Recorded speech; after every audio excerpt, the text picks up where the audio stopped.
Então eu vou ler um trecho, né, da segunda parte do livro, né, O Corpo Seco da Pichorra.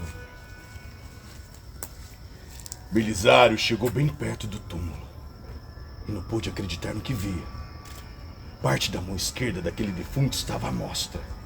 A pele exposta estava ressecada, colada nos ossos dos dedos, cujas unhas beiravam 5 centímetros. Incrédulo, sacou o canivete da bainha que ficava na cintura à sua mão direita e cavou a terra devagar. Ela estava fofa e cedeu sem o menor esforço, evidenciando logo o antebraço. Conferindo a chisela plaquinha da cruz de metal com o nome do morto na cabeceira da cova. Lembrou-se, um tanto boquiaberto, da estranha promessa exigida por Dona Ana durante o velório. Em palavras graves, ela disse: "Meu filho, fica de olho nesse aí pra mim, tá? Qualquer coisa diferente, você me promete que avisa primeiro?" E ao perceber o maneio de cabeça dele, em concordância acrescentou: "Deus te abençoe, meu filho." O coveiro se afastou devagar daquela tumba, procurando convencer a si mesmo de que aquilo tinha outra explicação. Cogitou chamar a polícia, mas logo pensou na repercussão que o caso poderia ter se fosse algo fora do padrão. Ao mesmo tempo, Dona Ana tinha que saber de algo, pois além de muito respeitada, era uma pessoa séria e religiosa. Justamente por isso não teria exigido aquilo à toa. Retornou pensativo até que a casa de ferramentas. Pegou um enxadão, conferiu o relógio e foi até a porta fechar o cemitério. Agora, sozinho, protegido da vista de possíveis curiosos, voltou ao túmulo e removeu com extremo cuidado a terra acumulada, revelando com surpresa o caixão a meros 3 palmos abaixo da terra. A tampa estava ligeiramente podre, estufada para cima e cedia na parte central, por onde um dos braços vazava e atingia a superfície. A conclusão foi inevitável. Aquele defunto estava emergindo da terra. Não era apenas a mão, um animal qualquer que havia cavado. O mistério estava ali, diante dos seus olhos, nu e cru, sem qualquer indício de uma lógica natural. Desde aquele velório, ele não tinha se ausentado um dia sequer do cemitério, nem mesmo aos domingos. Dava uma olhadinha lá no retorno da missa, de modo que nada ocorrera longe de sua vigília. Ninguém teve a chance de revolver aquela terra antes, senão teria percebido em suas inspeções. A estranheza que sentira da primeira vez, raciocinando melhor agora, era a altura do monte de terra. Estava ligeiramente maior do que deveria. De algum modo, aquilo estava acontecendo de dentro para fora. Cobrindo rapidamente aquele morto, metade dentro, metade fora do caixão, repetiu para si mesmo as palavras da benzendeira, por ocasião do velório. Voltou a passos largos até o quartinho, deixou o enxadão, trocou de roupa, aferrolhou o portão do cemitério e saiu pela rua já com um brilho pálido que vinha da iluminação pública recém-instalada. Dona Ana, que sempre atendia a pedidos de oração na cidade, era uma rezadeira bastante conhecida e muito respeitada pelos mais religiosos. Ela passava seus dias assim, sentada numa cadeira de balanço na varanda da frente, sempre com um rosário nas mãos, murmurando alguma coisa. Seu ofício era composto de alguns poucos, mas esgotantes afazeres, pelos quais ela estava sempre à espera. Benzia cobreiro brabo, curava vento virado, aplicava emplastros urgentos em todo mundo que aparecia por lá, receitando chás e banhos de ervas com um enfermo não podia aparecer. Nessa época, já estava bastante idosa. Dizia que seus dons seriam passados à sua filha mais velha, Dona Andréia. No instante que viu Belisário chegando apressado no portão, deu sinal para ele que ele entrasse. Já aparentando saber de que assunto ele vinha tratar, deu ordens ao neto, que trouxe uma garrafa de café acompanhada de um prato de torradas, saindo a galope num cavalo em seguida. Dona Ana sabia que Belisário era um homem temente a Deus e corajoso o suficiente para ajudar com aquela tarefa. Por isso, ouviu seu relato com atenção, dando instruções de como ele deveria proceder, enquanto aguardava a chegada do padre que o jovem tinha ido avisar. Assegurou que tudo seria aplicado quando o pároco chegasse.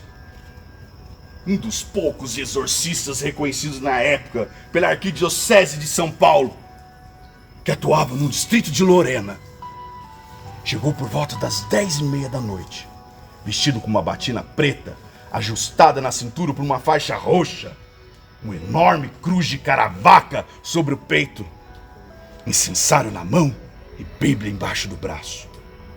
Alguém da família também havia sido chamado, não se sabe quem, mas era um rapaz, jovem de tudo, porém de braços fortes e feições graves, pontuaram. Era de suma necessidade que uma pessoa de vínculo sanguíneo estivesse presente para facilitar a operação e manter as condições do trabalho depois. Segundo diziam, esses 4 integrantes foram até o cemitério por volta de 11 da noite. Depois de conversarem bastante, terminaram de desenterrar o corpo de Pellegrini, algemando o cadáver sob rezas fortes e unção de água benta. O corpo era apenas uma couraça ressecada, com a pele escurecida, cobrindo os músculos tesos, sob ossos rígidos e olhos entreabertos, acinzentados como chumbo. Aquele cadáver estava aos poucos sendo expelido pela terra e rejeitava sua natureza ruim. Era questão de dias até que ele se levantasse do chão, completamente transformado em corpo seco.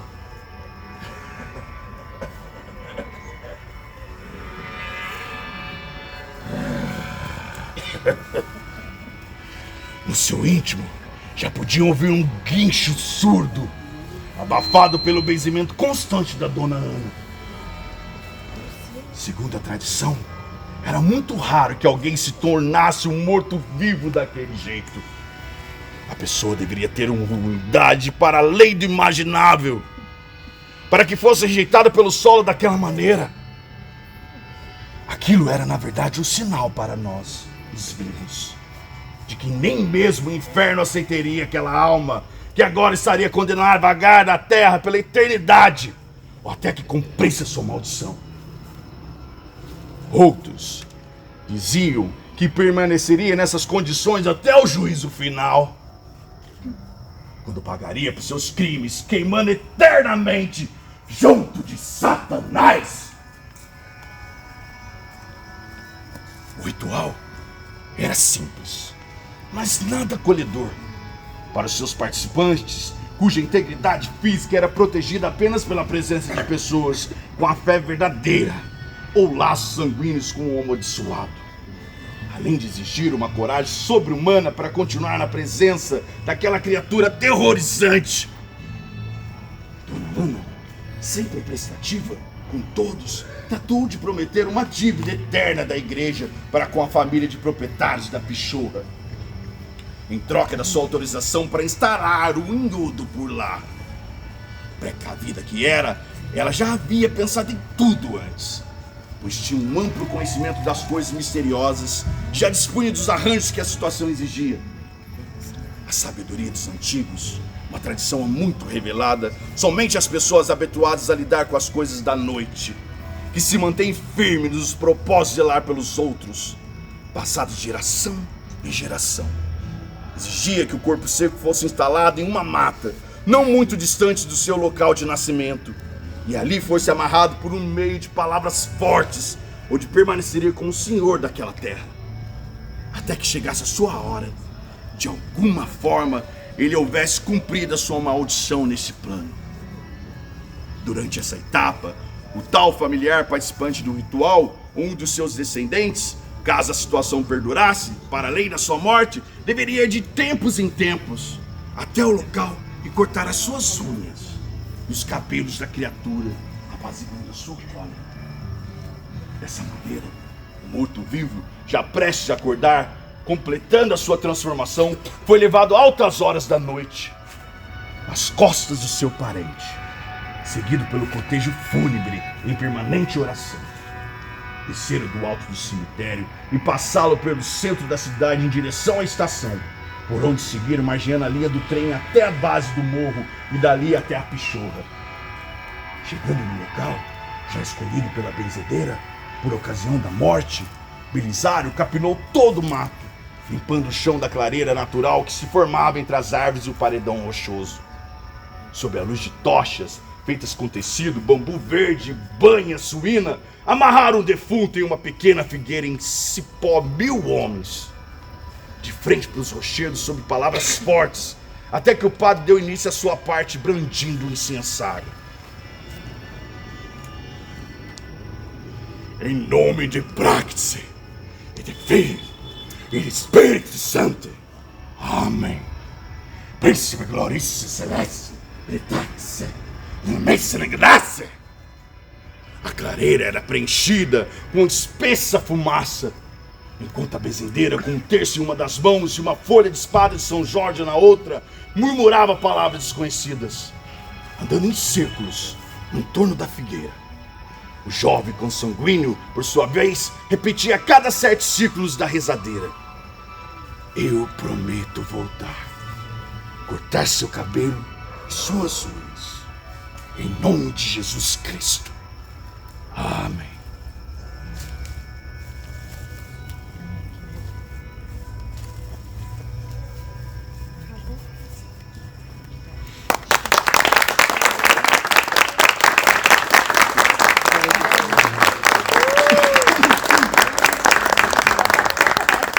Gente, então foi isso.